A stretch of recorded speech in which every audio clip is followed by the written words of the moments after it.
The C-130 transport plane's wheels kissed the tarmac at Naval Air Station Oceana at precisely 400 hours, and Sarah Martinez felt her stomach tight with a familiar mix of anticipation and calculated calm. Through the small window, she could see the Virginia Beach darkness pierced only by runway lights and the distant glow of the Special Operations Training Facility, a compound that had broken stronger people than her, or at least that's what everyone kept saying.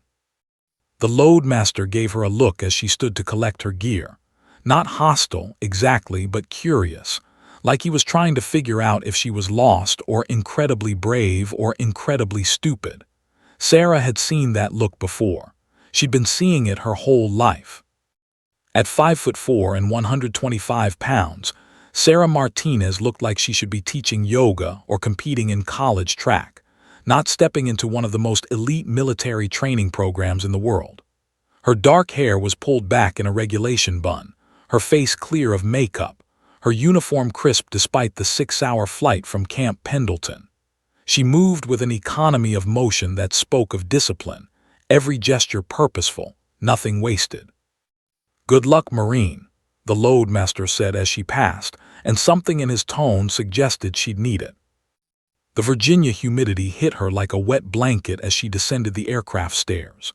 Even at this ungodly hour, the air was thick and heavy, carrying the salt smell of the nearby Atlantic and something else, cordite maybe, from whatever live fire exercises had run the day before. Sarah adjusted the duffel bag on her shoulder and started walking toward the cluster of buildings in the distance. That's when she realized she wasn't alone in the darkness. Shapes moved in the barracks windows, silhouettes backlit by the amber glow of interior lights. They were watching her, counting her steps, measuring her. Sarah had expected this. The Marine Corps had selected only 3 women in the program's 15-year history for this joint special operations training, and she was the first in 2 years. She wasn't naive enough to think she'd be welcomed with open arms. The compound itself looked like something out of a fever dream, a mix of World War II era structures and modern tactical facilities, surrounded by obstacle courses that seemed designed by sadists. Sarah had studied satellite images during her preparation, memorized the layout, understood the purpose of each building. Knowledge was power, her uncle always said. The same uncle who taught her to box in his Phoenix gym when she was 8 years old, who told her that being small meant you had to be smarter, faster, and more ruthless than everyone else. "You lost, sweetheart." The voice cut through the darkness like a knife. Sarah stopped, turned slowly. A figure emerged from the shadows near the barracks entrance, tall, broad-shouldered, moving with the loose confidence of someone who'd never had to question whether he belonged somewhere. Behind him she could see others gathering, an audience. "Cheerleading tryouts are across town," the man continued, and laughter rippled through the darkness. Multiple voices, at least 6, maybe more. Sarah let the moment hang. This was a test, obviously, not the test that would come later during the actual training, but a test nonetheless. How she responded in the next 10 seconds would set the tone for everything that followed. She could feel her heart rate elevating slightly, her body's natural stress response, but her breathing remained controlled. 4 counts in, 4 counts out, just like she'd learned in meditation training. "No," she said quietly, her voice carrying just enough to be heard but not enough to sound aggressive. "I'm exactly where I need to be." She started walking again, directly toward the group. Not around them, through them. This was another lesson from her childhood, from growing up with 4 older brothers who treated her like a tackling dummy until she learned to hit back, from the rough Phoenix neighborhood where showing weakness meant becoming prey, from every martial arts dojo and military training ground she'd ever walked into. The man who'd spoken, she could see him better now in the spill of light from the barracks. Military haircut, tattoos crawling up his forearms, a face that looked like it had been carved from granite and then punched a few times for character, didn't move. He was blocking the entrance, deliberately testing whether she'd ask permission to pass or try to go around. Sarah did neither. She stopped exactly 3 feet from him, close enough to show she wasn't afraid, far enough to maintain tactical space, and looked up at him. He had at least a foot of height on her, probably 80 pounds of muscle. The difference was almost comical. "Excuse me," she said, polite but not pleading. For a moment, nobody moved. Sarah could feel the weight of a dozen pairs of eyes, could sense the collective breath-holding, the anticipation of what would happen next. The man's jaw tightened. He was deciding something, calculating whether this was the time and place to make his statement about women in special operations. Then he stepped aside, just barely, just enough. Sarah walked past him, her shoulder almost brushing his chest, her pace never changing. As she reached the barracks door, she heard whispers behind her. "She's got balls, at least. Give her a week, she'll be gone. I give her 3 days tops." Sarah allowed herself the smallest smile as she pushed through the door into the harsh fluorescent lighting of the barracks interior. What they didn't know, what they couldn't know, was that she'd heard variations of this conversation her entire life. From her brothers, from high school coaches, from Marine Corps instructors, from the men at her uncle's gym who'd called her little girl, right up until the moment she'd knocked them on their asses. They didn't know that back at Quantico, her fellow Marines had given her a nickname, the Phantom, not because she was quiet or invisible, but because of what one instructor had said after watching her work. "By the time you realize she's a threat, it's already too late." They didn't know that she held a black belt in Brazilian Jiu-Jitsu, that she'd been training in submission grappling since she was 12, that she'd spent 3 years as a Marine Corps martial arts instructor, teaching men twice her size how to survive hand-to-hand combat. They didn't know that her mother had been a Navy diver, that Sarah had learned to swim before she could walk, that the ocean was practically in her DNA. Most importantly, they didn't know that she'd been documenting every slight, every challenge, every obstacle since the moment she'd received her orders. She kept a small journal in her cargo pocket, and tonight she'd add another entry. Day 1 for 12 hours. First contact with training unit. Hostile reception as expected. Subject Alpha, tall, tattoos, approximately 200 pounds, attempted intimidation at barracks entrance. Unsuccessful. Sarah found her assigned bunk, bottom rack, corner position, exactly where she'd expected, and set down her duffel bag. The barracks had gone quiet again, but she could feel the attention on her like heat from a fire. They were watching to see what she'd do next. She began unpacking with methodical precision, each item placed exactly according to regulations. Her hands were steady. Her breathing was calm. And as she worked, she thought about what her uncle had told her the night before she'd left for this assignment. "They're going to try to break you, Mija. They're going to push and push until you either break or push back. But here's the secret. You don't have to break and you don't have to push back. You just have to be there every morning still standing. Persistence is its own form of warfare." Sarah Martinez had no intention of breaking. She had no intention of quitting. She had every intention of being the last person standing when this training was over. What she didn't know, what she couldn't know, was that in exactly 21 days, everything would change. That the men watching her now, calculating her weakness, would learn a lesson they'd never forget. That a moment lasting less than 5 seconds would become legendary in special operations communities worldwide. But that was 3 weeks away. Tonight, Sarah Martinez was just the new girl, the outsider, the one who didn't belong. Tomorrow, she'd start showing them exactly how wrong they were. Jake Morrison had killed his first enemy combatant at the age of 23, earned his trident at 24, and by 31 had deployed to 13 different countries across 4 continents. He had scars that told stories he couldn't share and memories that woke him up at 300 hours in a cold sweat. The Navy SEALs weren't just his job, they were his identity, his religion, his entire reason for existing. Which is exactly why, when he saw Sarah Martinez's name on the training roster 3 weeks ago, he'd felt something he hadn't experienced since Hell Week: pure, visceral fear. Not fear of her, exactly. Fear of what she represented. Fear that the standards he'd bled for were being diluted. Fear that the brotherhood he'd sacrificed everything to join was being dismantled piece by piece by politicians who'd never spent a single day in combat. "She's got to be political," he'd told Brett Cole over beers the night before training started. "No way she earned this spot legitimately." Brett Cole, Morrison's swim buddy and best friend for 6 years, had nodded in agreement.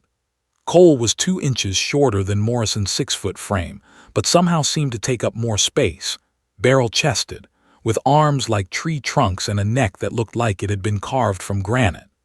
They'd survived Hell Week together, pulled each other from a firefight in Ramadi when their position got overrun, and shared an unspoken code about what it meant to be a SEAL. 2 weeks, Cole had said, raising his beer. "I give her 2 weeks before she quits." Morrison had clinked bottles with him. 1 week max. First time she has to carry someone twice her weight out of a kill zone simulation, she's done. They'd both laughed, comfortable in their certainty. They'd seen this movie before, politicians forcing women into special operations roles to make a point, only for those women to wash out during training, proving what Morrison and Cole already knew. Some things weren't meant to be equal. Some doors should stay closed. But now, 72 hours into training, Morrison was starting to realize they'd made a critical error in judgment. Sarah Martinez wasn't quitting. Worse, she was adapting. The hazing had started on day 1, subtle at first. Morrison and Cole had recruited 4 other guys, 2 Rangers and 2 Marine Raiders, who shared their perspective. Together, they'd made Sarah's life systematically difficult. Her gear would go missing minutes before dawn inspections, forcing her to scramble and earning her demerits. Her ruck would mysteriously gain an extra 20 pounds of rocks before long marches. During hand-to-hand combat drills, when she was paired with one of their group, the intensity would suddenly escalate, strikes coming harder, takedowns more aggressive, always just shy of what instructors would call excessive. "She'll break," Morrison kept saying, "just give it time." But Sarah didn't break. She showed up every morning at 4:30, ready for PT. When her gear went missing, she had backups. When her ruck was sabotaged, she carried it anyway, her face red with effort but her pace never slowing enough to warrant attention. When training partners got rough, she absorbed the punishment and kept coming back. What really bothered Morrison, though, was the way she watched them. Those dark eyes, always observing, always calculating, and that damn notebook she wrote in every night before lights out. "What do you think she's writing?"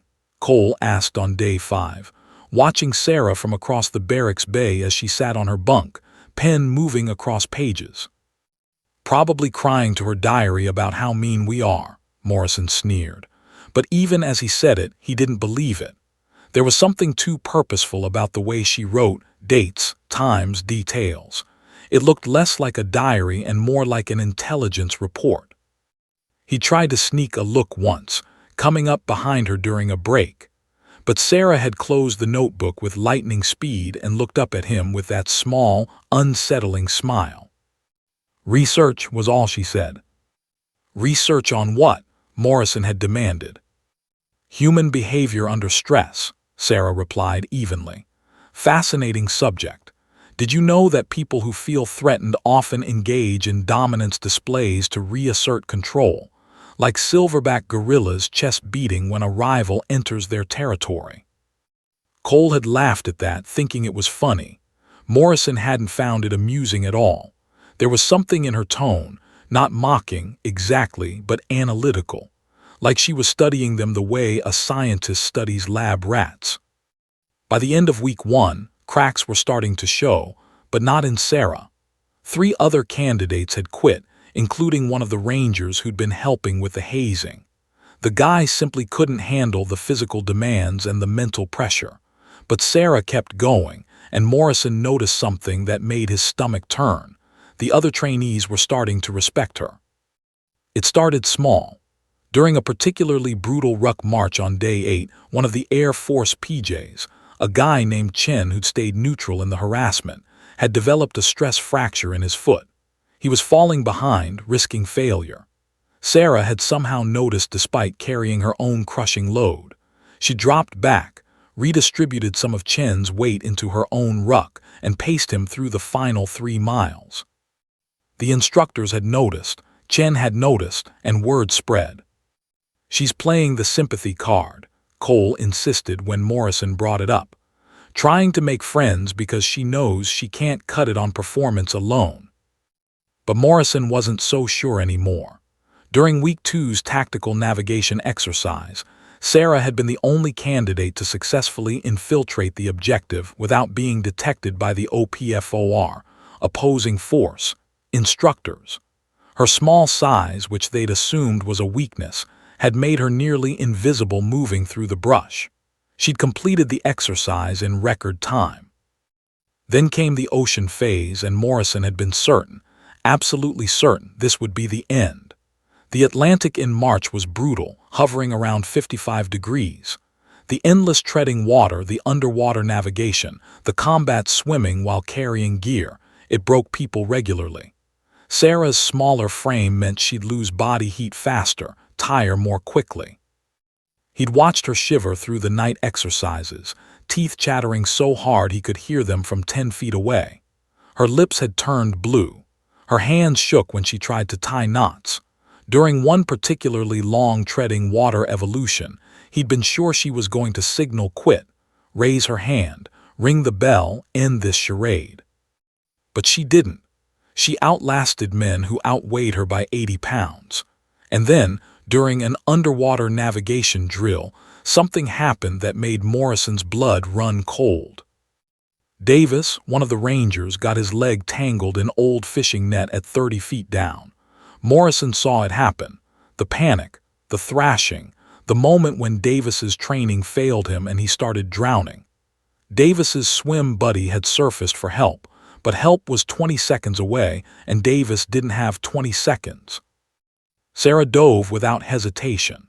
Morrison watched from the surface boat as she cut through the water with a grace that seemed impossible. She reached Davis in seconds, and with movements so precise they looked choreographed. She freed him from the net using her dive knife and techniques that Morrison had only seen from master divers with decades of experience. When they surfaced, Davis coughing and sputtering but alive, the senior instructor had looked at Sarah with something like awe. "Where'd you learn to dive like that, Martinez?" "My mother was a Navy diver, sir," Sarah had replied, her voice steady despite having just saved a man's life. "I grew up in the water." That night everything changed. The other trainees started asking Sarah questions about diving techniques, about cold water survival, about how she managed to maintain composure under stress. Morrison watched his campaign of isolation crumbling. Chen, the PJ she'd helped during the ruck march, actually sat next to her during the evening briefing. Others followed. Morrison found himself in the gym at 2300 hours, alone, punching a heavy bag until his knuckles bled. Cole found him there an hour later.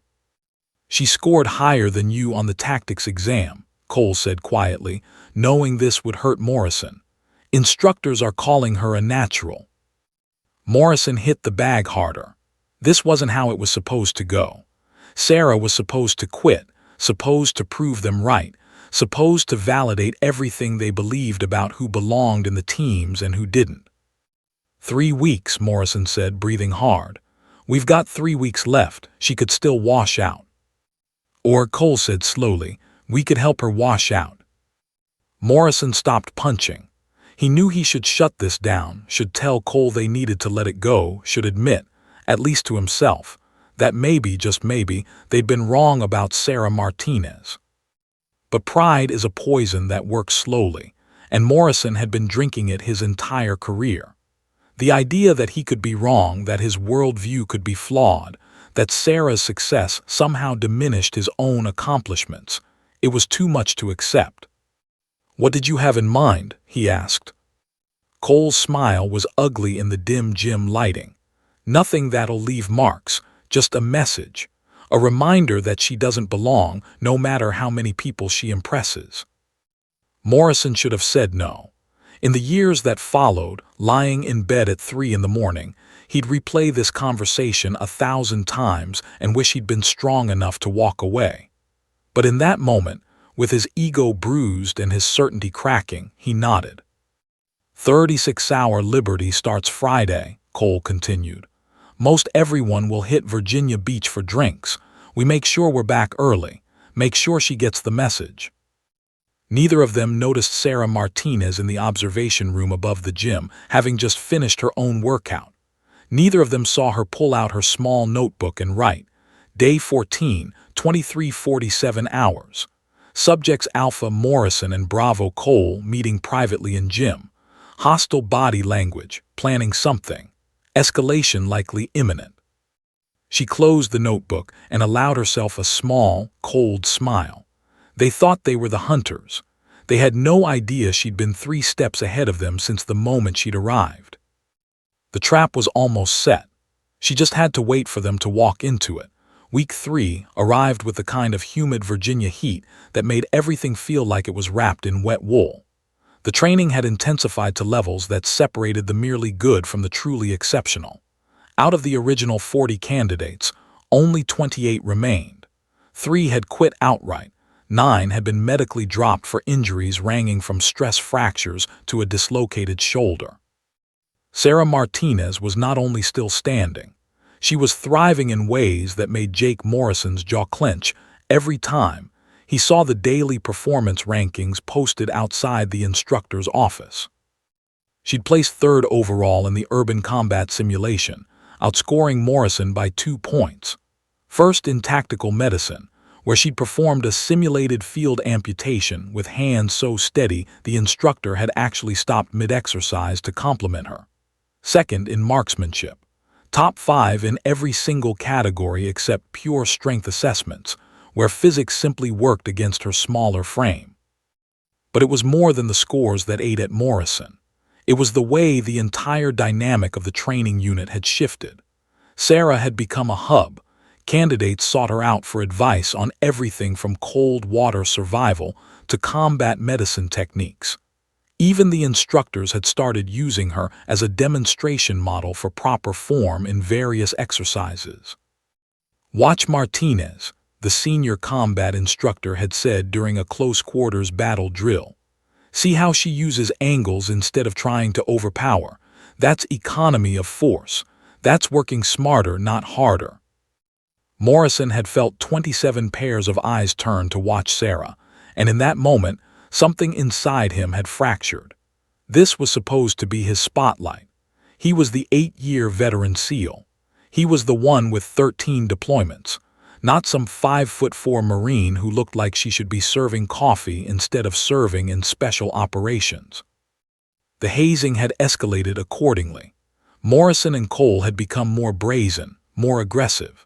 They'd accidentally knocked Sarah's meal tray out of her hands in the chow hall, food splattering across the floor. They'd cranked the water temperature in the showers to ice cold when she was using them. They'd made crude jokes just loud enough for her to hear, comments about her body, speculations about how she'd really earned her spot in the program.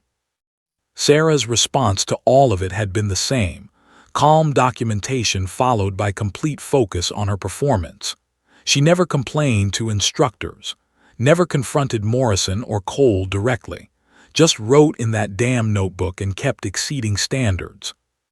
It's like she doesn't even care, Cole said on day 19, frustration evident in his voice. They were in Morrison's corner of the barracks during a rare afternoon break, speaking in low tones. Nothing we do gets to her.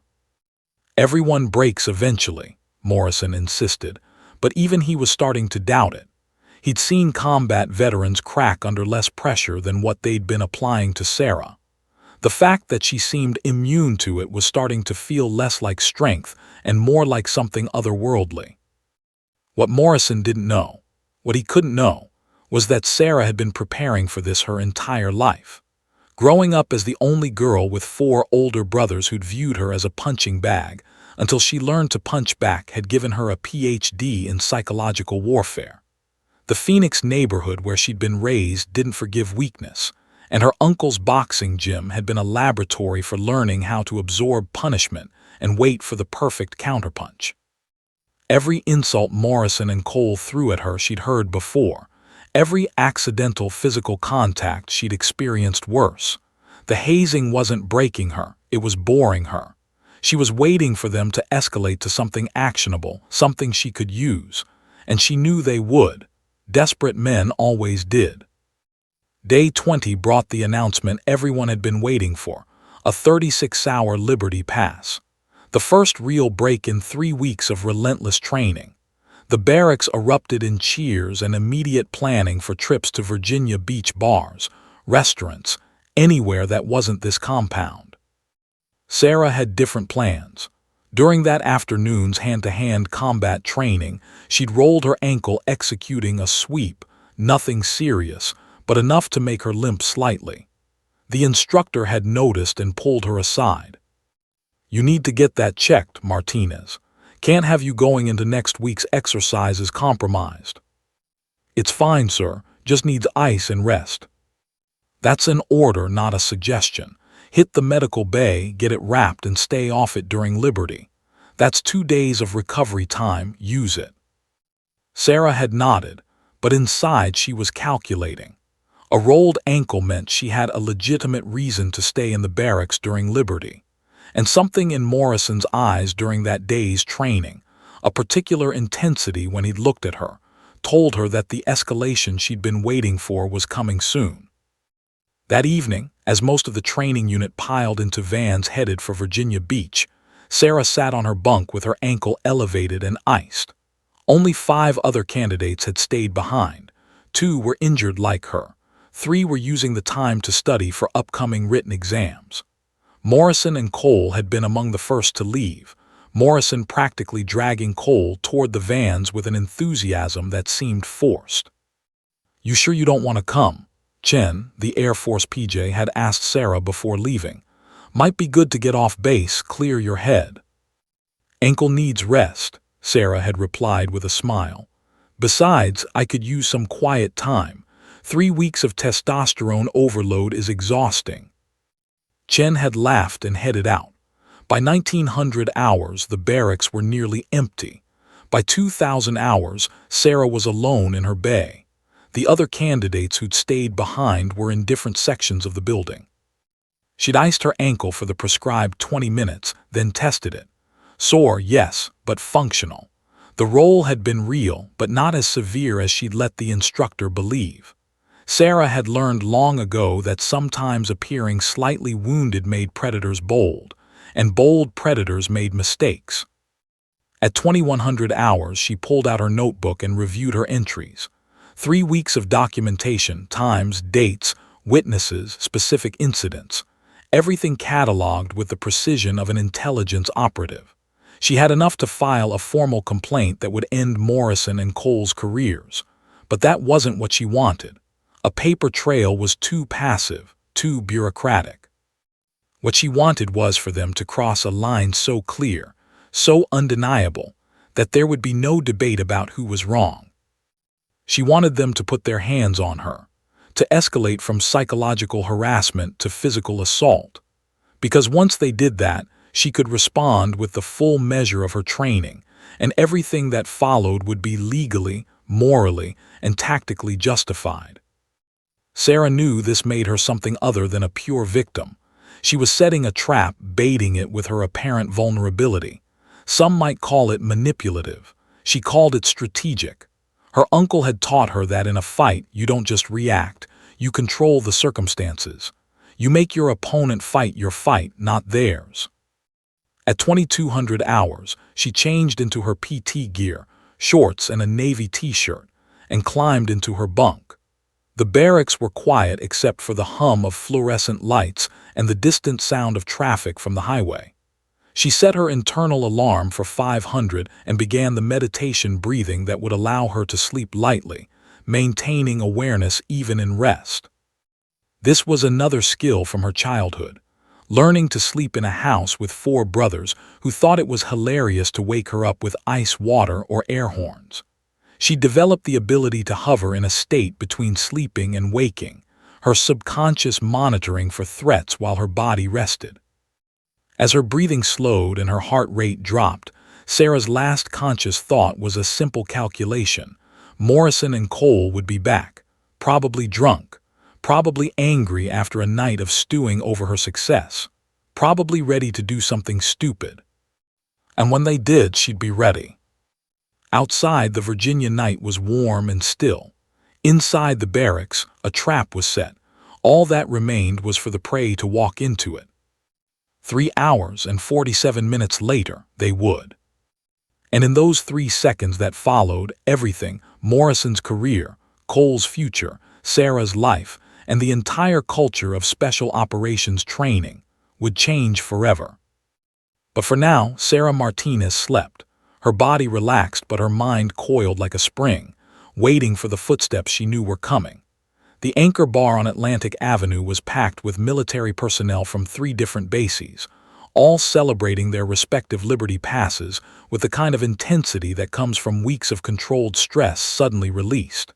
The music was too loud, the beer was cheap, and nobody was checking IDs too carefully. It was exactly the kind of place where bad decisions were born. Jake Morrison was on his 6th beer, and the world had taken on that pleasantly fuzzy quality where everything seemed both hilarious and profound. He'd spent the first 2 hours trying to have a good time, trying to forget about training, trying to be the version of himself that used to enjoy these nights out. But every conversation somehow circled back to the same topic. "Did you see Martinez on that combat simulation?" one of the Rangers was saying, shouting over the music. "She cleared that building faster than anyone. Instructors were saying it was textbook." Morrison's jaw tightened. He took another long pull from his beer. Brett Cole, sitting next to him and matching him drink for drink, caught the expression. "Hey, let's get some air," he said, standing with the careful deliberation of someone who's drunk but trying not to show it. Outside, the ocean breeze was cool and salt-heavy. The distant crash of waves provided a soundtrack to the neon-lit chaos of the Virginia beach strip. Tourists and military personnel moved in clusters, everyone chasing their own version of escape. "This is wrong, man," Morrison said suddenly, the alcohol loosening words he'd been holding back. "The teams aren't supposed to be like this. We've got standards for a reason. Those standards kept us alive in Ramadi, in Afghanistan, in a dozen places where everything went sideways. You lower the bar, people die." Cole nodded, but something in his expression had gone dark. "She's not lowering any bars, though, is she? That's the problem. She's meeting every standard." "Because they're letting her," Morrison insisted, knowing even as he said it that it wasn't entirely true. He'd watched Sarah perform. He'd seen her scores. There was no evidence of special treatment. If anything, the instructors seemed to hold her to a higher standard, knowing that any perception of favoritism would undermine everything. But Morrison couldn't admit that. Admitting that meant admitting his entire worldview was flawed, that maybe, just maybe, he'd been wrong about who could and couldn't be an elite operator. It meant acknowledging that his harassment of Sarah hadn't been about maintaining standards, but about protecting his own ego. Pride is a hell of a drug, and Morrison had been mainlining it for 8 years. "You know what really pisses me off," Cole said, leaning against the bar's exterior wall. "The way everyone's treating her now, like she's some kind of hero. Chen was practically worshipping her after she helped him with that ruck march. Half the unit asks her for advice now. It's like we don't matter anymore." There it was, the truth underneath all the talk about standards and tradition. They felt replaced, diminished, like Sarah's success somehow erased their own accomplishments. "She thinks she's so smart," Morrison said, his words slightly slurred. "With that notebook documenting everything, like she's building a case against us." "Probably is," Cole replied. "She's going to graduate, then file some complaint about how we hazed her, make herself look like a victim who overcame adversity. She'll get a medal and a promotion while we get investigated." The thought sent a spike of genuine fear through Morrison's alcohol-fogged brain. He'd worked too hard, sacrificed too much, to have his career derailed by some complaint, even if every word of it was true. "We could beat her to it," Cole said quietly. "File our own report. Say she's been disruptive, divisive. Say she's been trying to use her gender to get special treatment, and when that didn't work, she started manufacturing a harassment case." "No one would believe that," Morrison said. "Too many witnesses have seen what we've been doing." "Then we make sure she quits before she can file anything," Cole said, and something in his tone made Morrison look at him sharply. "What are you suggesting?" Cole was quiet for a long moment, watching the crowd flow past them. Nothing that'll leave marks, nothing violent, just a message, a wake-up call that makes it clear she's not welcome, that no matter how many standards she meets, she'll never really be one of us. Morrison should have walked away. He should have recognized this for what it was, alcohol and wounded pride mixing into something toxic. He should have been the 8-year veteran with 13 deployments worth of judgment and perspective. But he wasn't thinking clearly. He was thinking about Sarah's scores posted next to his name, about the way instructors praised her technique, about Chen and the others gravitating toward her like she was the sun and they were planets, about the way his entire identity, SEAL, warrior, elite operator, felt like it was crumbling. "What kind of message?" Morrison asked. Cole's smile was cruel. "Liberty ends at 800 Sunday. Most everyone will sleep in till 700, show up hungover but functional. We head back at 200 while it's still dark. She'll be asleep. We give her a little wake-up call, ice water maybe. Something juvenile but memorable. We film it, post it to the unit group chat. Let everyone see her looking weak, scared, not so impressive." That's it, ice water. Morrison felt simultaneously relieved it wasn't worse and disappointed it wasn't more. "That's it," Cole confirmed. "Humiliation, not harm. She'll get the message. Maybe it pushes her over the edge, maybe it doesn't, but either way, we've made our point. And if she tries to report it, we've got the video. We can say she overreacted to a harmless prank. Guy stuff. She should expect it if she wants to be one of the boys." The logic was twisted, but in Morrison's current state, it almost made sense. A harmless prank. Nothing seriously wrong. Just a reminder of the pecking order. Hundreds of guys went through worse during Hell Week and nobody called it assault. "When?" Morrison heard himself ask. "Tonight, we head back at 200. Everyone else will be out until dawn. It'll just be us and her." Morrison looked at his watch. 23:17 hours. They had time for a few more drinks, then they'd catch an Uber back to base. In and out, message delivered, done. "Nothing physical," Morrison said, needing the boundary even if he was already crossing so many others. "Just water and humiliation." "Scout's honor," Cole said, holding up 3 fingers in a mock salute that would have been funny if everything about this wasn't so wrong. They went back inside. Morrison ordered a whiskey, then another.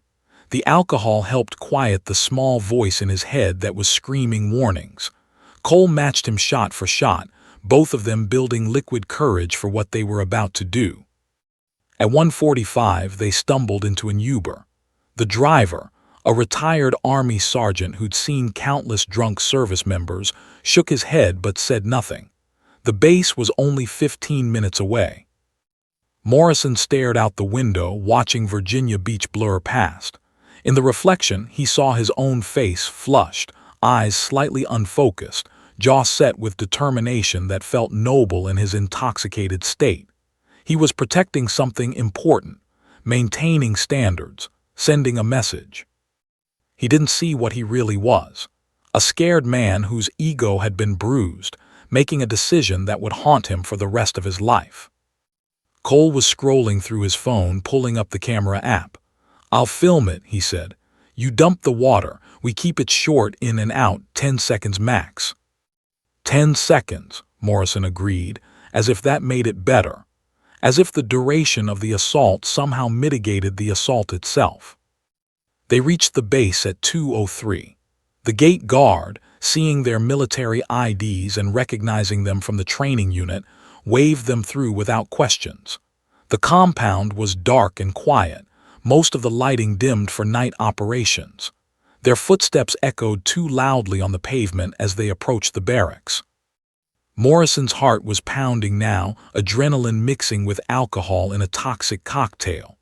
Part of him wanted to turn back, to go sleep this off and wake up ashamed but not ruined. But Cole was already at the barracks door, holding it open, that ugly smile on his face. They moved through the common area toward the sleeping bays.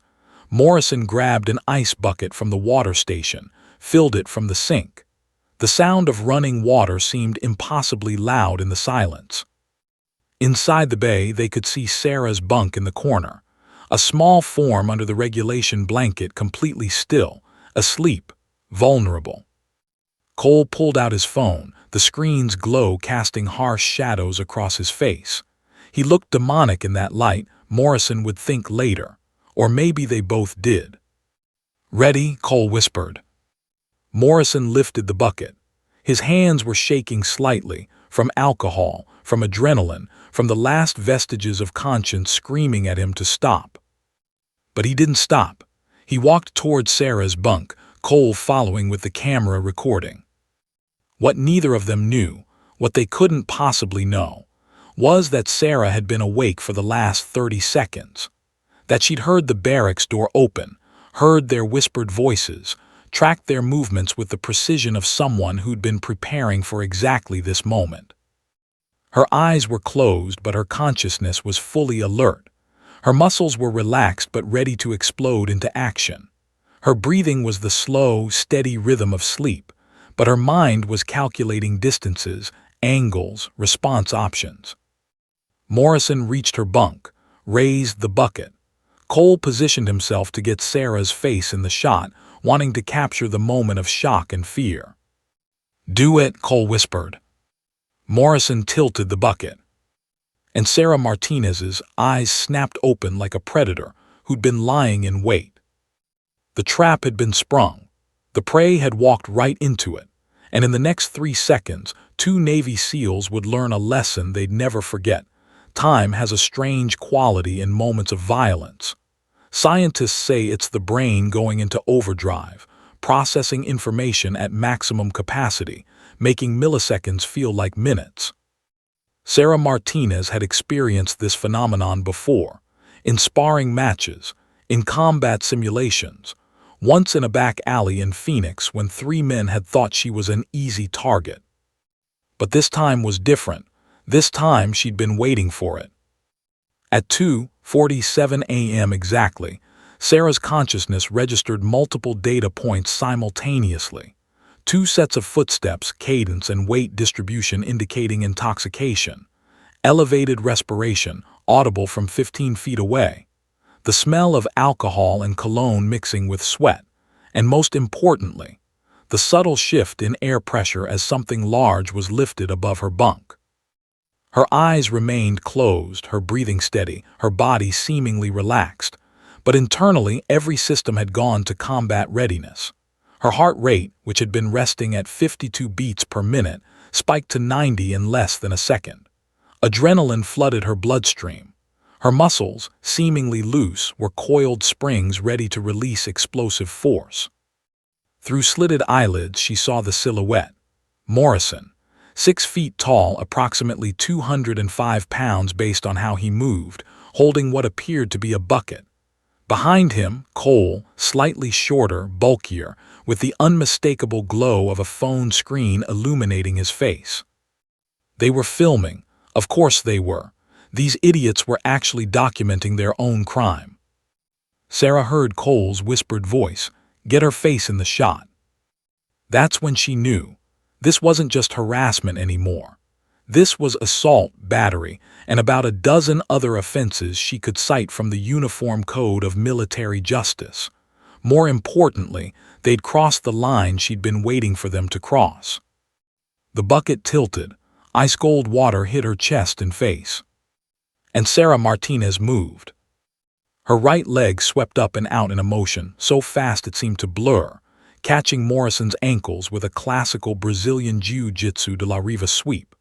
But Sarah added something extra, a violent push with her left foot against his knee that destabilized his base completely.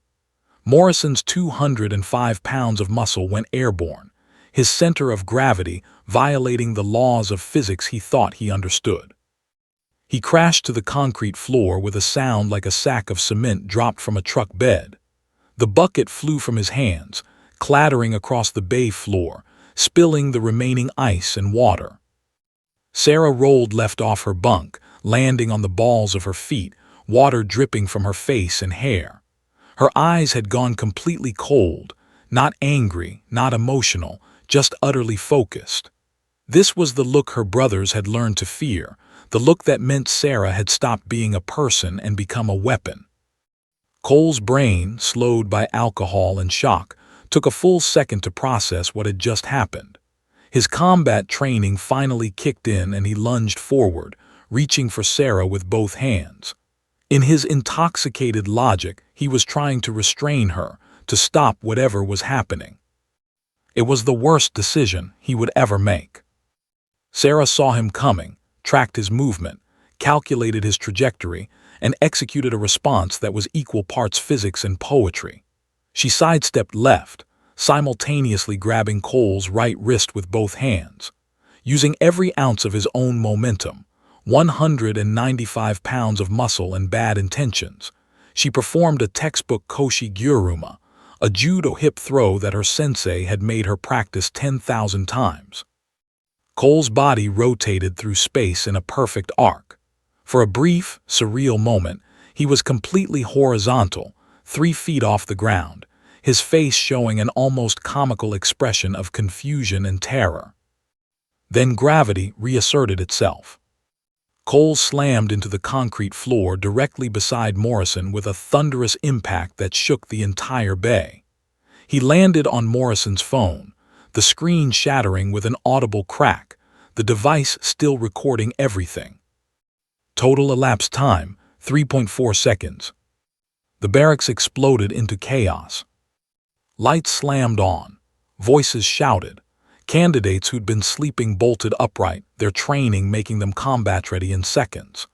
Chen, the Air Force PJ, appeared from the adjacent bay, took one look at the scene, 2 SEALs on the ground, Sarah standing over them dripping wet, ice scattered everywhere, and immediately understood what had happened. "Don't move," Sarah's voice cut through the chaos like a blade, not shouting but carrying absolute authority. Her right foot was positioned on Morrison's chest, not pressing hard enough to injure but firmly enough to keep him pinned.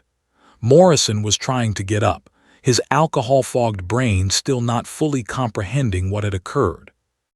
"I said don't move," Sarah repeated, and this time Morrison heard something in her voice that made him freeze. Not fear, worse than fear. Complete, icy control. The tone of someone who knew exactly how much force they had in reserve and was choosing not to use it. Cole was groaning, holding his ribs where he'd landed on the phone. He tried to push himself up, but his right arm collapsed. Whether from pain or injury or sheer shock, he couldn't rise. More candidates were flooding into the bay now, drawn by the commotion. Sarah kept her eyes locked on Morrison and Cole, her stance perfect, her breathing controlled despite having just executed 2 takedowns in under 4 seconds. "Someone get the Master Chief," Chen said, already moving toward the duty phone. "And nobody touch anything, this is a crime scene." Sarah finally looked up, making eye contact with the growing crowd of witnesses. Her face was expressionless, water still dripping from her hair, her PT shirt soaked through. But her eyes told a different story. They held the cold satisfaction of someone who'd just won a chess game they'd been playing for 3 weeks. "They came into the barracks at 2:47 hours, Sarah said clearly, her voice carrying to everyone present. "I was asleep. They approached my bunk with a bucket of ice water. Subject Alpha," she gestured to Morrison with her chin, not removing her foot from his chest, "dumped water on me while Subject Bravo," she nodded toward Cole, "filmed the assault with his phone." "That's not," Morrison started to protest, but Sarah's foot pressed down just slightly harder. "The phone is still recording," Sarah continued. It captured everything: the assault, my defensive response, all of it. I recommend no one touches it until the Master Chief arrives. Chain of custody needs to be preserved. Morrison's alcohol-clouded mind finally caught up to his situation. The phone. They'd filmed it. They'd documented their own assault. And that phone had captured not just their attack, but Sarah's perfectly controlled, perfectly justified defensive response. He'd been played. They'd both been played. Sarah hadn't just defended herself. She'd maneuvered them into creating irrefutable evidence of their own guilt. Heavy footsteps echoed in the corridor. Master Chief Rodriguez appeared in the doorway, his face transitioning from sleep-disrupted confusion to wide-awake fury in the space of 2 seconds as he assessed the scene. "Somebody better start explaining," he said, his voice dangerously quiet. "Why 2 of my SEALs are on the floor at 2:50 hours smelling like a distillery." "Sir," Sarah said, her voice utterly professional, finally removing her foot from Morrison's chest. "At approximately 2:47, Petty Officer Morrison and Petty Officer Cole entered the bay while I was sleeping. Morrison dumped ice water on me while Cole filmed the incident. I defended myself using minimum necessary force. Cole's phone captured the entire incident and is still recording. I recommend securing it immediately as evidence." Rodriguez's eyes went to Cole's shattered phone, its screen cracked but the camera light still blinking. He pulled out a handkerchief, carefully picked up the device, and his face went through several expressions as he watched the captured footage: the approach, the water, Sarah's lightning-fast response. When he looked up, his expression could have melted steel. "Morrison, Cole, on your feet. Master Chief's office. Now," he turned to Chen. "Get Corpsman Davis to check these 2 for injuries. Then I want written statements from every witness. Martinez," he paused, looking at her standing there dripping wet but composed, "you'll give your statement after you've dried off and changed. Then I want you in the female instructor's quarters for the rest of the night." "Yes, Master Chief," Sarah said. As Morrison struggled to his feet, his shoulder screaming in pain from where he'd landed, he finally made eye contact with Sarah. What he saw in her eyes made his blood run cold. Not anger, not triumph, just a kind of patient, calculated satisfaction. The look of someone who'd set a trap 3 weeks ago and had just watched it spring shut exactly as planned. She'd been 3 steps ahead of them the entire time. Every insult they'd thrown, every obstacle they'd created, every moment of harassment, she'd absorbed it, documented it, and waited for them to escalate to something undeniable. They hadn't been the hunters, they'd been the prey all along. And the worst part, she'd put them on the floor without breaking a sweat, using techniques so precise and controlled that no one could claim excessive force. 2 Navy SEALs, taken down by a 5'4" Marine, and captured on video for the entire world to see. As Morrison limped out of the bay, his career crumbling around him, he realized the most painful truth of all. Sarah Martinez was a better operator than he would ever be. Not because she was stronger or faster, but because she was smarter, more disciplined, and more professional. She'd beaten them at their own game, and she'd done it without ever lowering herself to their level. The legend of Foxtrot Bay had just been born, and it would echo through special operations communities for years to come. Master Chief Rodriguez had been running special operations training for 15 years. He'd seen recruits break bones and keep going. He'd watched grown men cry during Hell Week. He'd witnessed every form of courage, cowardice, excellence, and failure the human condition could produce.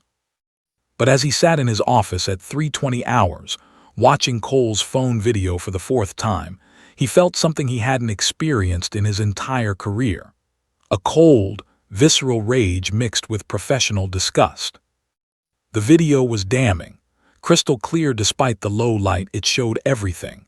Morrison and Cole approaching Sarah's bunk, their whispered planning audible on the audio track. Cole saying, "Get her face in the shot." The ice water dumping. And then Sarah's response, So fast the video had to be slowed down to fully appreciate the technical precision of her movements. But what made Rodriguez's jaw clench wasn't just the assault. It was what Cole had said, barely audible but clear enough on the playback. "Let's teach this diversity hire a lesson." Those 7 words transformed this from a juvenile prank into a case study in discrimination, harassment, and assault. Those words would be quoted in congressional hearings, written about in military journals, and used in every equal opportunity training session for the next decade. Morrison and Cole sat across from him, both having been checked by the corpsman. Morrison had a separated shoulder from the fall. Cole had 2 cracked ribs and a deep bruise that would purple his entire right side by morning. Both were still slightly drunk, the alcohol making them stupid enough to try defending themselves. "Master Chief, it was just a prank," Morrison said, his voice taking on a pleading quality. "We didn't mean." "Stop talking," Rodriguez said quietly, and something in his tone made Morrison's mouth snap shut. "Do you understand what you've done? Do you have even the faintest comprehension of the shitstorm you've just created?" Cole shifted in his seat, wincing as his ribs protested. "She overreacted. It was just water. She could have seriously hurt us." Rodriguez actually laughed at that, a harsh, barking sound with zero humor. "She did hurt you. She put 2 Navy SEALs on the floor in under 4 seconds using minimum necessary force to defend herself against an assault. That's not overreaction. That's textbook defensive tactics." He spun the phone around so they could see the paused video, frozen on the moment Sarah's foot was placed on Morrison's chest. You see her expression, completely calm, breathing controlled, perfect tactical awareness. She neutralized 2 threats, bigger, stronger threats, without losing composure for even a second. Morrison stared at the image, seeing himself on the ground, seeing Sarah standing over him with that cold, professional expression. The humiliation was almost worse than the physical pain. "But more importantly," Rodriguez continued, his voice dropping to something dangerous, "you assaulted a fellow service member while drunk, while she was sleeping, and you filmed it. You created evidence of your own crime. Do you know what we call that in the intelligence community? We call that being catastrophically stupid." "We were trying to," Morrison started.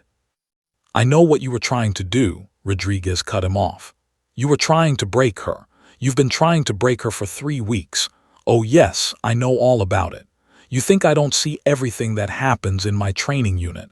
I've been documenting your harassment since day 3. I was giving you rope to see if you'd hang yourselves with it." The blood drained from Morrison's face. "You knew." "Of course I knew. Martinez has been documenting it too. I've seen her notebook. Dates, times, witnesses, specific incidents. She's built a case that would make a JAG prosecutor weep with joy. And you 2 morons just handed her the smoking gun." Cole's face had gone pale. "What happens now?" Rodriguez leaned back in his chair, the old leather creaking. Now I secure this phone as evidence. Now I collect written statements from 12 witnesses who saw the aftermath. Now I initiate a formal investigation for assault, battery, harassment, conduct unbecoming, and about 6 other violations of the UCMJ. Now I call Special Operations Command at," he checked his watch, 3:30 on a Saturday morning to inform them that 2 of their SEALs just became a public relations nightmare. "Public relations," Morrison's voice cracked slightly. "You filmed it, Morrison. These things don't stay contained. By Monday morning, this video will be on someone's personal device. By Tuesday, it'll be on social media. By Wednesday, CNN will be running it with headlines about military hazing and women in special operations. You didn't just assault a fellow operator. You gave every critic of special operations integration a perfect example of toxic culture." Rodriguez wasn't exaggerating. Even as he spoke, Chen was in the adjacent bay, quietly telling the story to the other candidates who'd missed the immediate aftermath. And Chen, like most millennials, instinctively understood that something this significant would spread. He wasn't sharing the video yet, but he was describing what he'd witnessed in vivid detail. By 400 hours, every candidate in the training unit knew what had happened. By 600, the story had reached other units on base. By Sunday morning, it would be the talk of Virginia Beach's military community. And by Monday afternoon, someone would leak it to the press, despite all efforts at containment. But Rodriguez couldn't think about that now. He had immediate problems to solve. "You're both removed from training effective immediately," he said. "You'll be confined to separate quarters pending investigation. You'll have no contact with each other or with any other candidates, especially Martinez. You'll surrender your phones, computers, and any other devices. And you'll start praying that Martinez doesn't want to press charges, because if she does, you're both looking at court-martial." "For a prank," Cole protested weakly. "For assault on a sleeping victim while intoxicated, captured on video with evidence of premeditation and discriminatory intent," Rodriguez corrected. "Any first-year law student could prosecute this case. Hell, my 10-year-old daughter could prosecute this case." He stood, signaling the meeting was over. "You're dismissed. Report to Building 7, separate rooms. Marine guards will escort you. You don't leave those rooms without my authorization. Clear." "Clear, Master Chief," they both mumbled. As they stood to leave, Rodriguez added one more thing. "You want to know what really kills me about this? You're both good operators. Morrison, you've got an exemplary record, 13 deployments, multiple commendations. Cole, you pulled 3 wounded teammates out of a kill zone in Ramadi. You've both proven you can be heroes when it matters."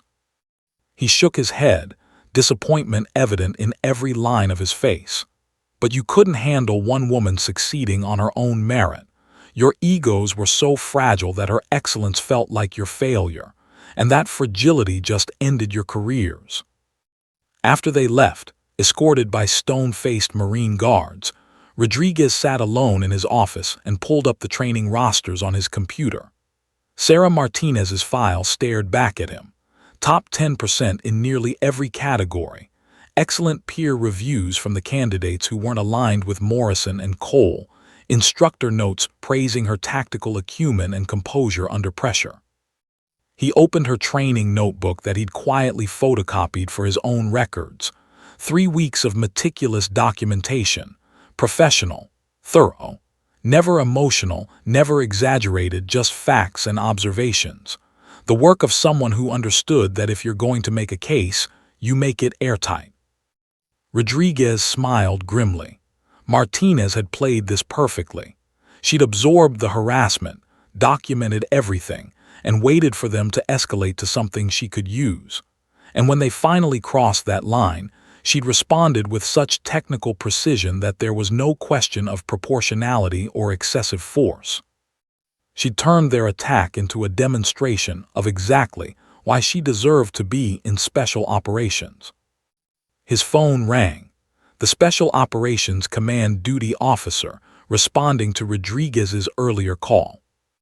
"Sir, we have a situation," Rodriguez began, and started explaining what would become the most talked-about incident in Special Operations training history. Meanwhile, in the female instructor's quarters, Sarah Martinez sat on an unfamiliar bunk, wearing dry PT gear someone had lent her. Her hair was still damp, her hands completely steady as she wrote in her notebook. Day 21, 2:47 hours. Subjects Alpha and Bravo executed assault as predicted. Response: successful defensive engagement, minimal force applied, both subjects neutralized without serious injury. Evidence secured. Video recording capturing entire incident including discriminatory statement. 12 witnesses to aftermath. Incident likely to result in removal from program and formal charges. She paused, pen hovering over the page, then added one more line. Note to self: sometimes the best offense is letting your enemies destroy themselves. Sarah closed the notebook and lay back on the bunk, staring at the ceiling. She didn't feel triumphant. She didn't feel vindicated. She felt tired, bone-deep tired from 3 weeks of being constantly on guard, constantly proving herself, constantly preparing for this exact moment. But she also felt something else, a cold, professional satisfaction. She'd controlled the battlefield. She'd set the terms of engagement, and when the fight came, she'd won it decisively. Tomorrow, there would be statements to give, investigations to participate in, and probably a media circus to navigate. But tonight, Sara Martinez allowed herself a small smile. They'd mocked her while she slept, and seconds later they were on the floor. The legend of Foxtrot Bay had just been written, and Sara Martinez had authored every word of it.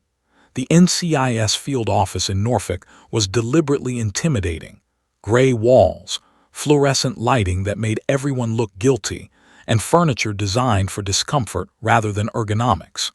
Special Agent Diana Reeves had conducted hundreds of military investigations, but this one had an electric quality to it. The video had been leaked 48 hours after the incident, and now her inbox was flooded with emails from congressional staffers, DoD officials, and media outlets all demanding answers. Sara Martinez sat across the metal table, hands folded, posture perfect despite being in her third hour of questioning.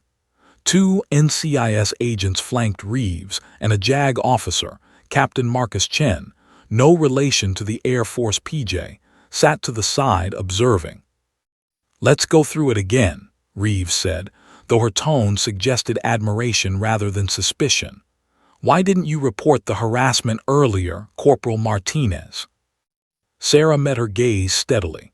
"Because I wanted to earn my place on merit, not sympathy. I documented everything with the intention of filing a formal complaint after graduation. I wanted them to see me succeed first, to know that their harassment didn't determine my outcome." "But you suspected they'd escalate to physical contact?" Captain Chen asked. "I assessed it as probable, yes, sir. Their behavior pattern suggested increasing desperation as my performance metrics improved. When psychological tactics fail, aggressors often resort to physical intimidation." Reeves leaned forward. "Some might say you were baiting them, setting a trap." For the first time, Sara's expression shifted, not defensively, but with the careful consideration of someone choosing her words precisely. "I was prepared for multiple scenarios. If they'd never escalated, I would have filed my harassment complaint after graduation with 3 weeks of documentation. If they escalated, I would defend myself appropriately. I didn't control their choices. I only controlled my response to them."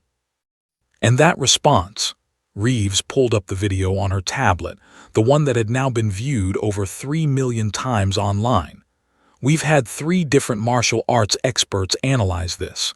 You want to know what they said?" Sara waited silently. Professor James Mitchell, former Olympic judo coach, said, and I quote, "This is textbook defensive technique executed with remarkable restraint. She could have broken Morrison's knee with that sweep. She could have landed Cole on his head, potentially causing spinal injury. Instead, she used control techniques designed to stop the threat without causing permanent damage." Reeves swiped to another report. Master Sergeant Rick Donovan, Marine Corps martial arts instructor, wrote, "Martinez's response demonstrates the exact principles we teach: minimum necessary force, tactical awareness, and emotional control under stress. This should be used as a training example." She pulled up a third document. "And my personal favorite, Dana White, UFC president, said off the record, 'Those 2 are lucky she was holding back. I've seen heavyweight champions with worse technique.'" "So my question, Corporal Martinez," Reeves said, leaning back in her chair, "is not whether your response was justified. It clearly was. My question is, how did you get that good?" For the first time since the interview began, Sara's professional mask cracked slightly, revealing something almost like amusement. "I grew up with 4 older brothers who used me as a punching bag until I learned to punch back. My mother was a Navy diver. She taught me that being underestimated is a tactical advantage.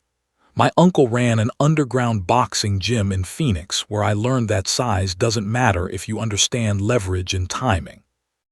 And the Marine Corps taught me to turn all of that into something professional.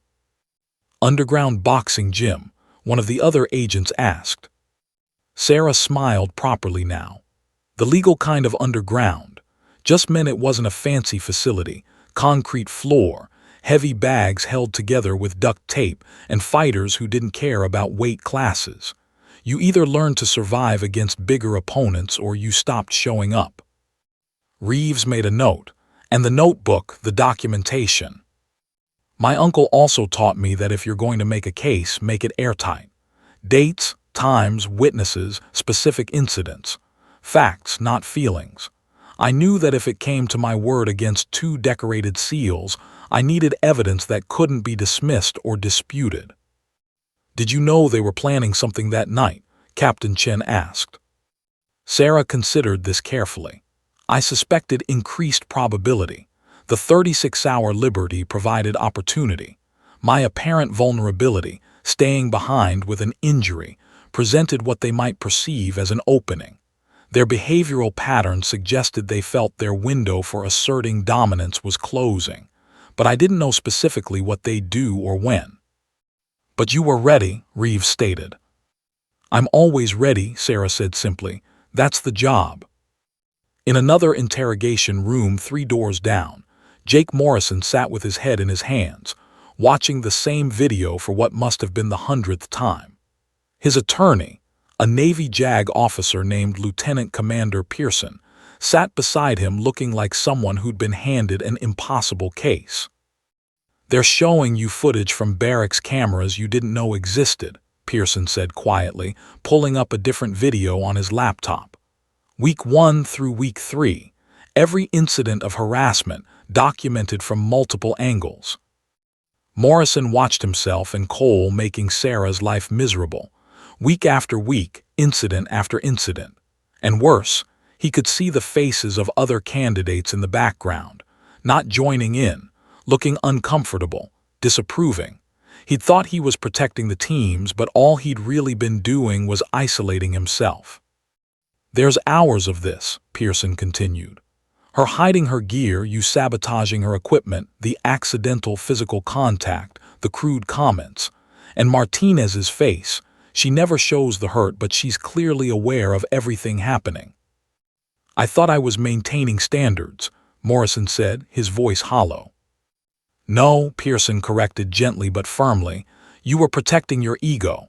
There's a difference. A different NCIS agent, Special Agent Tom Bradley, entered the room. He was older, probably late 50s, with the weathered look of someone who'd spent decades dealing with military misconduct. Petty Officer Morrison, Bradley said, sitting down heavily. I'm going to be straight with you because I think you're not a bad guy, just a guy who made catastrophically bad decisions. Your career is over. You will be court-martialed. The question is whether you get a dishonorable discharge or something less severe. Morrison's face was ashen. I understand. Do you? Bradley pulled up the video again. We've received over 400 death threats directed at you and Cole from people who have seen this online. Congressional representatives are demanding answers. The Secretary of Defense has been briefed. This isn't just about you anymore. It's about every woman trying to serve in special operations, every service member who's faced harassment, every person who's ever questioned whether elite units have toxic cultures. He paused, letting that sink in. But here's what I find interesting. Martinez could have hurt you badly, really badly. She has the training. She was legally justified. You assaulted her in her sleep, but she chose restraint. Why do you think that is? Morrison looked up, his eyes red. I don't know. I think I do, Bradley said. Because she's a better operator than you'll ever be. Not because she's stronger or faster, but because she understands something fundamental that you don't. Being elite isn't about being the toughest guy in the room. It's about being the most professional, the most disciplined, the most controlled. Bradley stood to leave, then turned back. You've got one chance to do something right here. full cooperation with the investigation, public acknowledgement of wrongdoing, and maybe, you can turn this into something that helps rather than just hurts. How? Morrison asked. By being honest about what drove you to this. By helping us understand how smart, decorated operators can end up doing something this stupid. By being the cautionary tale that prevents the next Jake Morrison from making the same mistakes. After Bradley left, Morrison sat in silence with his attorney. Finally, he spoke. I need to apologize to her. Not advisable, Pearson said immediately. It could be seen as witness tampering. I don't care about strategy anymore, Morrison said quietly. I need her to know that she was right and I was wrong, that she earned her place, that I'm the one who didn't belong in that training unit, not her. Back in the main interrogation room, Reeves was wrapping up with Sarah. Last question. Do you want to press charges? Formal court-martial for Morrison and Cole. Sarah was quiet for a long moment. What I want is for this to mean something. I want the culture to change. I want the next woman who walks into special operations training to face challenges based on standards, not harassment. If pressing charges accomplishes that, then yes. If there's a better way, I'm open to it. You're remarkably pragmatic for someone who was just assaulted, Captain Chen observed. Anger is expensive, Sarah replied. It costs energy, focus, and clarity. I can't afford those costs. I've got a training program to finish and a career to build. Morrison and Cole are already finished. Their careers ended the moment they decided to film themselves committing assault. Whether I press charges or not won't change that outcome. So the question becomes, what serves the larger mission? Reeves exchanged glances with Captain Chen. They'd interviewed hundreds of victims over the years. Most wanted vengeance, justice, punishment. Sarah Martinez wanted institutional change.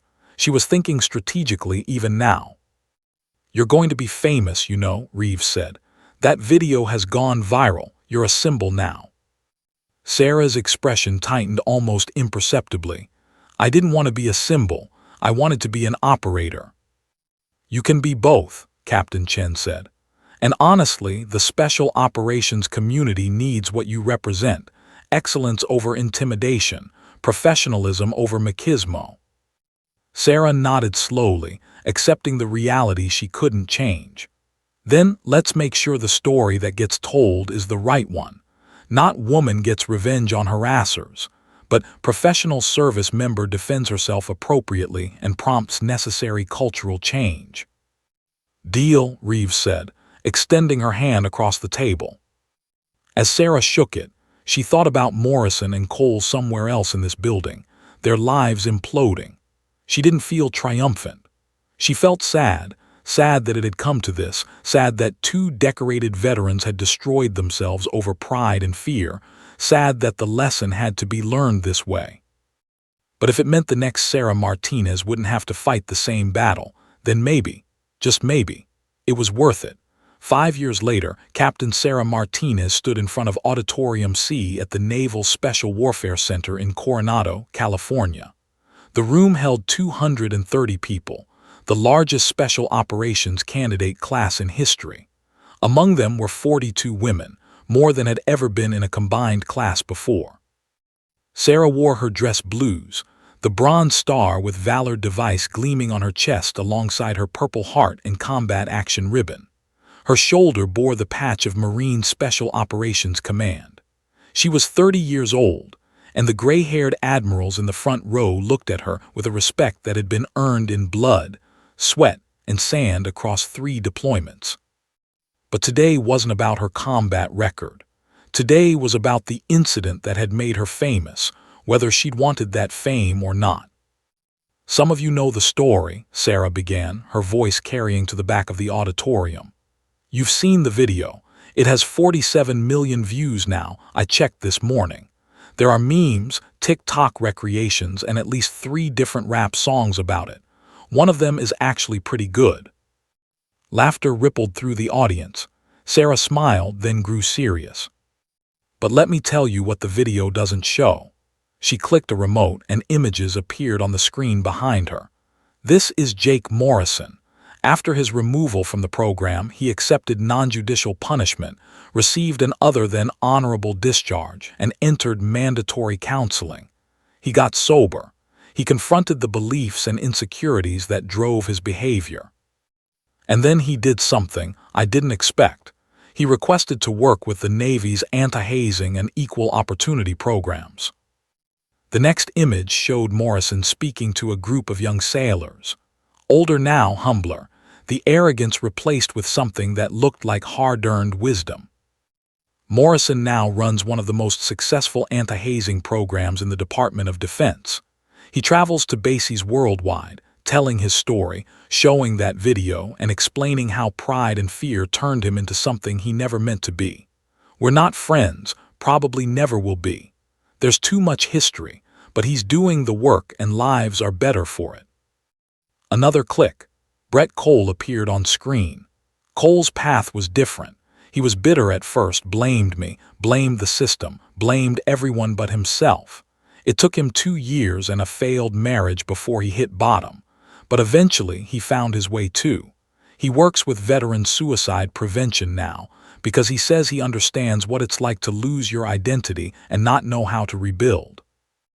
Sarah paused, letting that sink in. I'm telling you this because the easy story, the one that goes viral, is about good versus evil, victim versus villain. But real life is more complicated. Morrison and Cole weren't monsters. They were flawed men who made terrible decisions based on fear, ego, and tribalism. They were wrong, they face consequences, but they're not beyond redemption. She clicked to the next image. This is where it happened.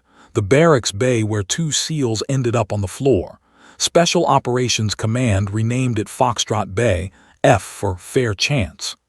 Every candidate who goes through Special Operations selection now spends 1 night there, not as punishment but as education.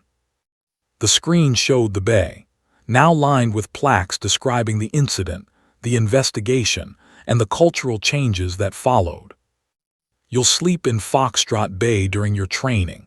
When you do, I want you to think about what it represents. It's not about me putting 2 guys on the floor, though yes, that happened, and yes, I'm still proud of my technique. More laughter. It's about the choice I made in that moment. Sarah's voice grew quieter, more intense. I had 3 seconds to respond. I could have seriously injured them, broken Morrison's knee, landed Cole on his head. I was legally justified. I was angry. I'd endured 3 weeks of harassment, but I chose restraint. I used exactly the force necessary to stop the threat, no more. She looked out at the faces staring back at her. That choice, that's what made the difference between an assault response and a professional defensive engagement. That's what Special Operations is about. Not maximum violence, but precise, controlled, proportional force applied with tactical intelligence. The next slide showed Sarah's own training records. I finished that program ranked 7th overall out of 28 graduates. Not first, 7th. I was excellent at some things, average at others, and I struggled with pure strength requirements. But I earned my place through consistency, professionalism, and refusing to let harassment derail my mission. Another image, Sarah in combat gear in Syria. My first deployment was with Marine Special Operations Team 8211. We conducted 63 direct action raids. I pulled 2 wounded teammates out of a kill zone, which earned me this. She touched her bronze star, and took shrapnel to my left leg, which earned me this. She indicated the Purple Heart. My size, which Morrison thought was a weakness. It meant I could move through spaces larger operators couldn't. My composure under harassment. It translated to composure under fire. Everything they tried to use against me became tactical advantages. She clicked through images of the women who'd come after her. Since that night in Foxtrot Bay, 417 women have entered Special Operations selection programs. 143 have graduated.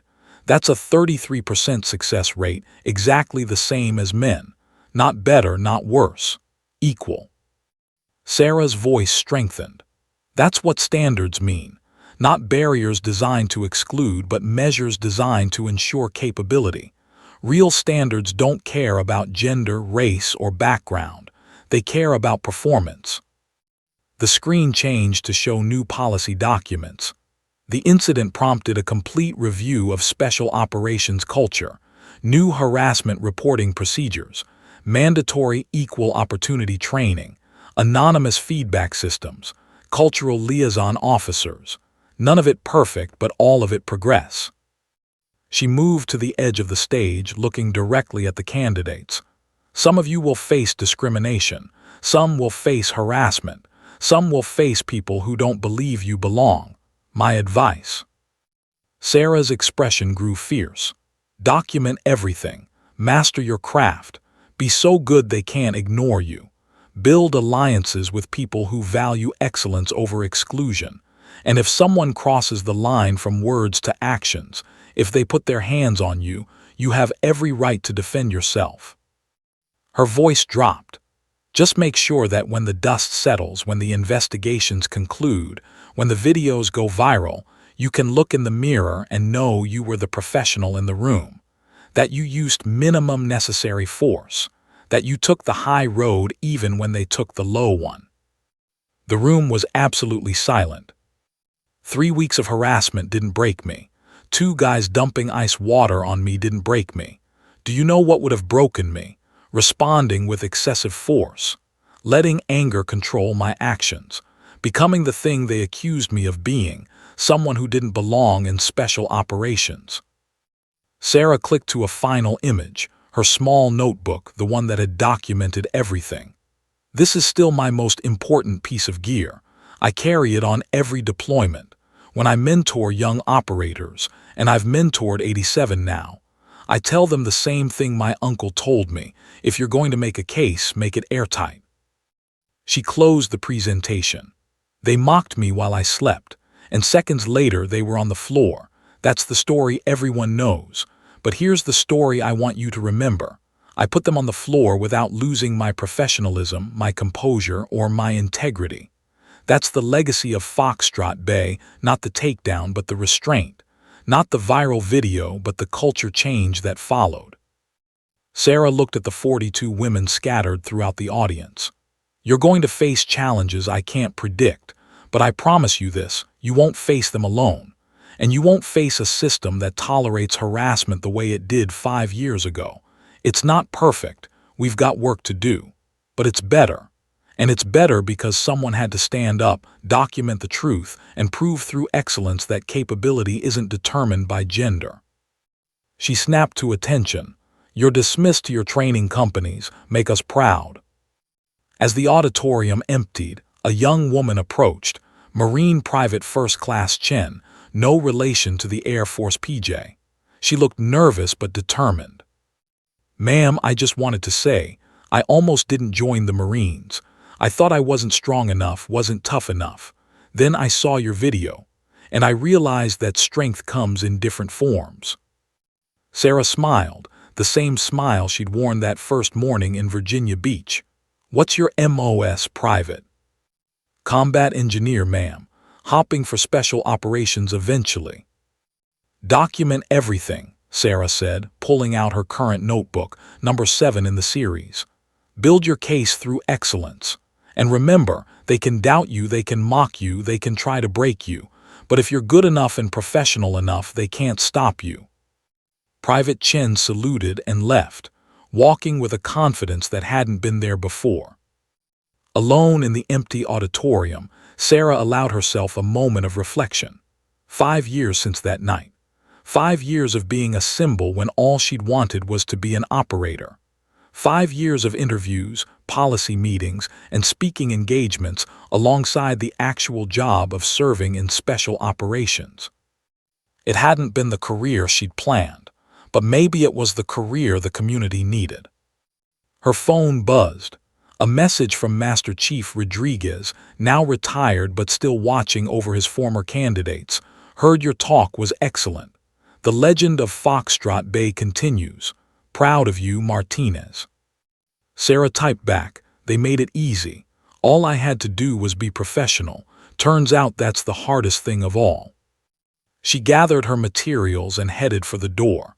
Tomorrow she'd be back in training, preparing for her fourth deployment, leading a team that included 3 of the women she'd mentored. The work continued. The mission evolved, but the lesson remained the same. Excellence over intimidation, professionalism over ego, restraint over revenge. That was the real legacy of Foxtrot Bay.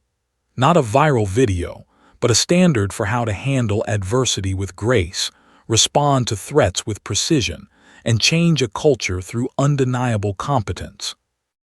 As Sarah walked into the California sunshine, she thought about that 20-year-old version of herself stepping off a transport at 400 hours in Virginia Beach. That woman who'd been underestimated, harassed, and attacked. That woman who'd been 3 steps ahead the entire time. That woman who'd shown the world what real strength looked like.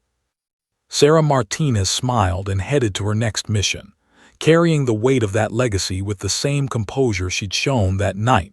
Professional, precise, and absolutely unbreakable.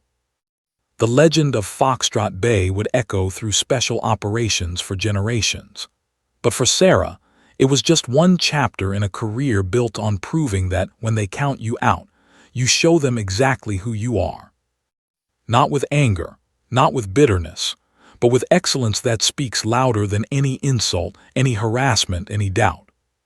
And if they still don't get the message, well, sometimes you have to put them on the floor to make your point. And